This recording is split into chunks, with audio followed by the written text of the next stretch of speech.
Polymethyl methacrylate, also known as acrylic or by its various commercial names, come in clear and other colors. It's notoriously hard to cut, particularly by hand. Due to its glossy and brittle nature, it tends to scratch easily, crack, break, and show every mistake. But there are a few methods to solve this issue. This is how I cut acrylic sheet by hand. Hi guys, this is Cosador Jonathan here.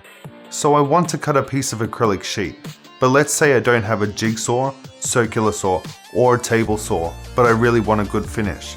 There's a few things that I need to think about. First, preparation, then cutting, and afterwards finishing the new edge. Let's start with preparation.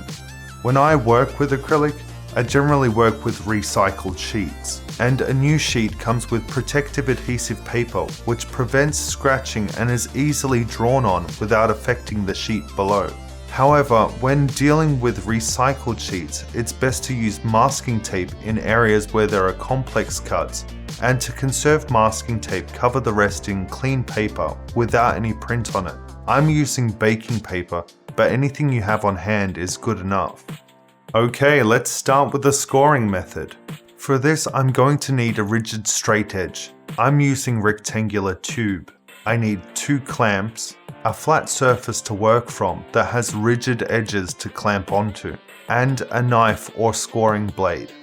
I measure and mark exactly where I want the cut to be. I line up the rectangular tube with the mark and I clamp either end to the bench. I run the blade across the acrylic next to the straight edge, scoring it with each pass. I want to be firm when scoring the acrylic, but gentle enough that the blade doesn't deviate from where I want it to go. I flip the sheet and I line up the rectangular tube with the score marks and reclamp. Then I score this side of the acrylic sheet. Now I must snap the piece of acrylic sheet, and it's important that I get an even force across the score mark. If I try to break the acrylic sheet from the short side, the force will not be even. However, if I use the larger side, the force will be distributed and I will have more leverage. So I rotate and clamp it, lining up the score mark with the edge of the bench. I push downward, it snaps, and it's done. The result is an uncontrolled break center, which is shown by the higher and lower points in the break. While it's mostly glossy, it does have some stress fractures, and this would take work if I wanted to finish it, but it was quick and easy and I didn't require a saw. On to the handsaw method. This method is almost identical to how I made long straight cuts in another video, but there are a few differences, and you'll need to watch that one if you want to know how to make a jig and more specific skills. For this, I'm going to need the handsaw jig, a sacrificial piece of timber, 4 clamps, and a handsaw. I place the sacrificial sheet onto the bench. I place the acrylic on top, and I place the jig on top of the acrylic. I measure the acrylic and double check placement of the jig. Then I align the cut just off the edge of the table, and I clamp the sacrificial sheet, the acrylic, and the jig together. Then I clamp the jig to the table on either side. I pass the saw into the jig. I cut very gently and smoothly through the acrylic sheet and the sacrificial piece of timber. I remove the clamps and it's done. I did this with 2 different saws, one finer than the other for comparison.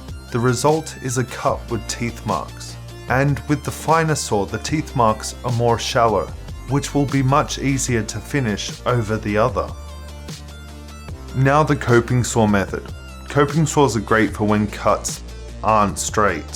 So I'm going to cut a rounded corner on this sheet.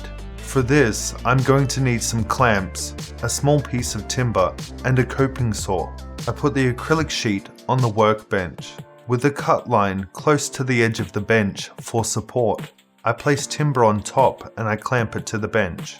I cut with the coping saw. I come in a little after the start of the line. I cut slowly and I keep the blade 90 degrees to the sheet. It's okay if the blade doesn't meet up with the line, but I mustn't go over it. I adjust the rotation of the coping saw as I follow the line until I have reached the other side, and the cut is done. The parts that I have missed will be dealt with when finishing the edge, so continue watching. Now I need to finish these cuts. There's 2 parts to finishing, first sanding, then polishing. Let's start with sanding straight cuts. I'm going to need a couple of straight pieces of timber, some clamps, a small block of timber to be used as a sanding block, and various grits of sandpaper, rough to fine. First, I put down one of the straight pieces of timber. I line up the cut edge with the edges of the timber. Then I put the other piece of timber and I clamp them into a sandwich.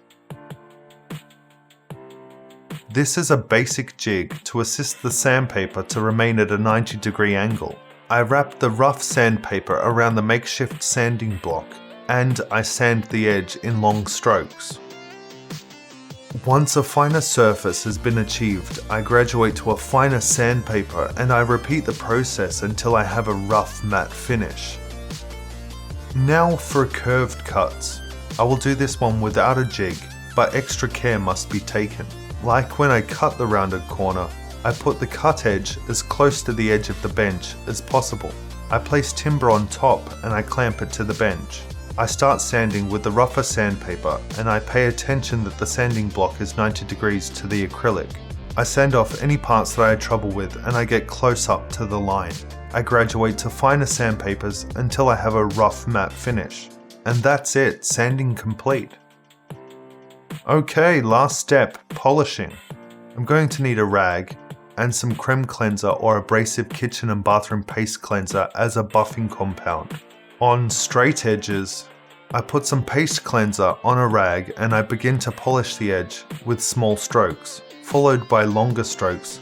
I move along the edge until the edge appears polished or satisfactory for its intended use. On curved edges, I put some paste cleanser on a rag. I wrap the rag around a sanding block.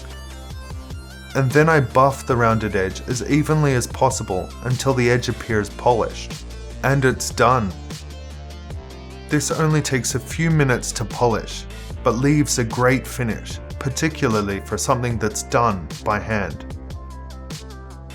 Cutting acrylic definitely has its challenges, but the skills that can be gained through the exercise are well worth it. And if it was useful to you, please like and subscribe.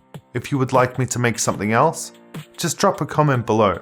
And remember guys, break it till you make it. And I'll see you next time.